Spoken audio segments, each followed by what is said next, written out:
Oh God. This is just, dude. Oh, this is so good. Welcome to episode 3, and today we take a nap. No, just kidding, actually. We got bike binders. So we're gonna attempt to install these underneath the bed today. But before I tell you how these work, and before you see if this is going to work or not, which I think it will, it should, I hope, I pray, we need to get some things out of the way. And if you've noticed, I got a mattress for back here and some blankets, and then I just stapled some LED lights up here. Got some new curtains. Well, I think I did that in the other episode. But we got to get some of this out of the way. But, oh, 6 inches of memory foam, baby. Oh, this is going to be so nice. All right, let's get to it.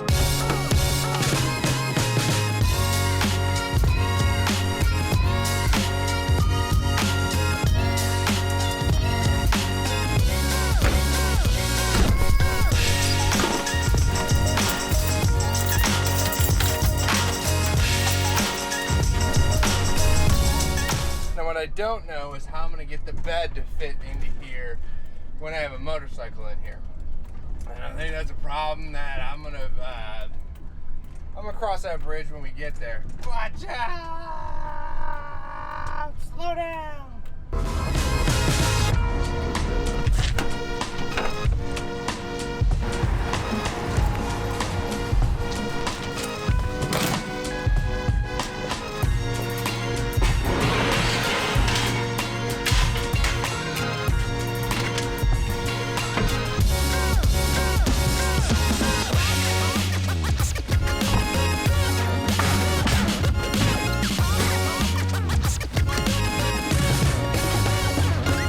Now to get senior motorcycle.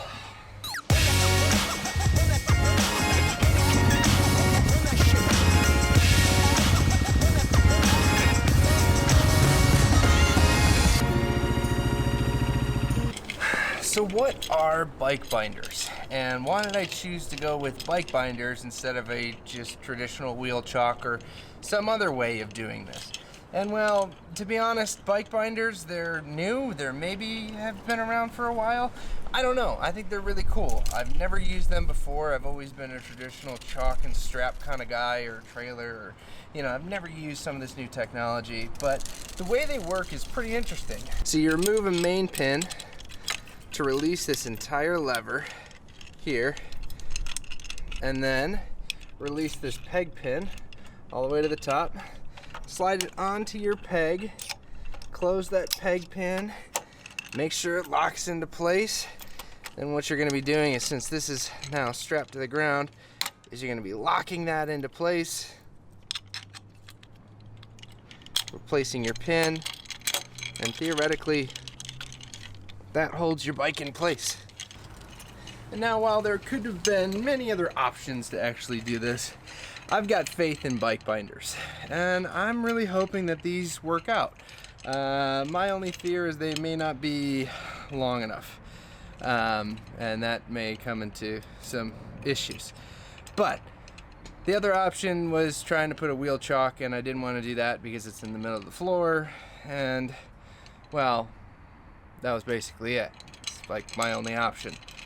So let's see how it goes. First thing we're going to do is put these on the bike, wheel it in here, take some measurements, cut some holes in the floor, and then, yep, drilling through the hole again. So I'm gonna need some help.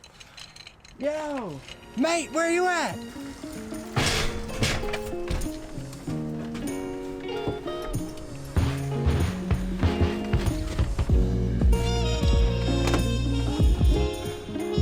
Scooter back.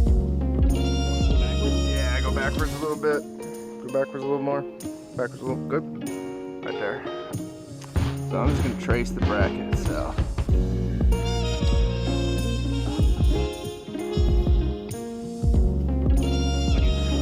Flip them over and sit And what? Yeah. So what I'll do is I'll just have them sit like this. Yeah. Wheel the bike in, right? I'm going to pull it up, lock this in, and then I'll just lock that in place. And then I'll do the other side.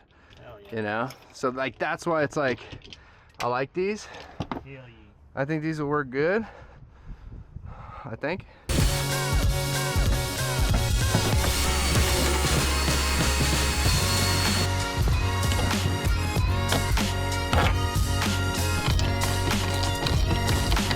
Yo, you want a power tool? Yeah, let's get you a power tool here, eh? What?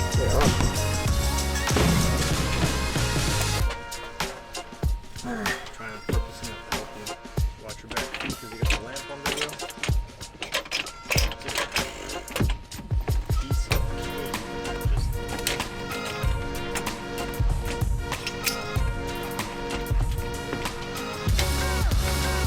Yeah, so this goes up, right? That's it.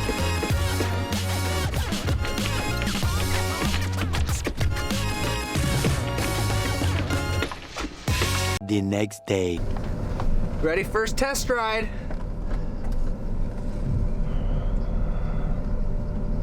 Am I in reverse?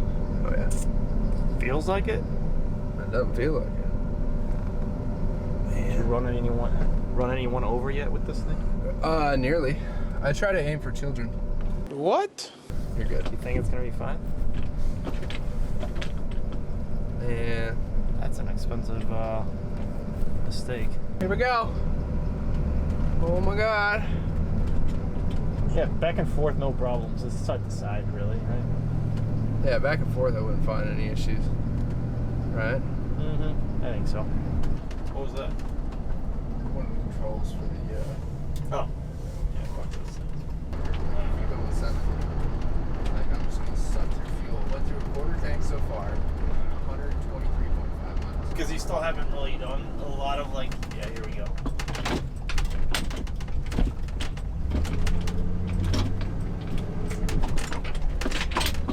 There we go, yeah, that's kind of what I want to see, is just the bike kind of going back and forth and stuff. It can get a little rowdy. Alright, so this thing has made it in here. Now, if you've noticed, it's taken 2 days. Ran into some issues with the floor, but I tell you what, this thing is in here post-drive, again, just around the block. I know you guys complain about that I should do something longer, but we'll get there. I think this is an awesome way to carry your motorcycle, especially if you have a van or a trailer or even like a enclosed trailer. I think these bike binders are sweet. I think they're super easy to install if you're not dealing with a separated floor and the rest of that. I think they're super easy to use, and it's a one-man job to get your bike bolted down. I mean, heck, this takes me not even 2 minutes. Once it's in the van, it's one side on clip, other side on clip, you're done. And I think it just looks great because you don't deal with straps and you don't have wheel chocks on the floor. And when I take the bike out and I remove those, heck, you wouldn't even notice if it was here. So I think so far, this is turning out to be one of my favorite vehicles, one of my favorite builds, and I am just so excited for this riding season and track season and to really take this thing camping and to take it places, because this is cool. I just got to figure out how to fit all the extra shit in here, like the mattress and the other bins. Yeah, where that's going to go, and then where I'm going to sleep if I have a motorcycle in here, since now my bed folds in half. But either way, I hope you guys enjoyed this video. And if you have any questions specifically on the bike binder system, leave them in the comments down below. And stay tuned, because there's going to be longer trips with this, and there's going to be a lot more happening. And yeah, this is shaping up to be pretty darn cool.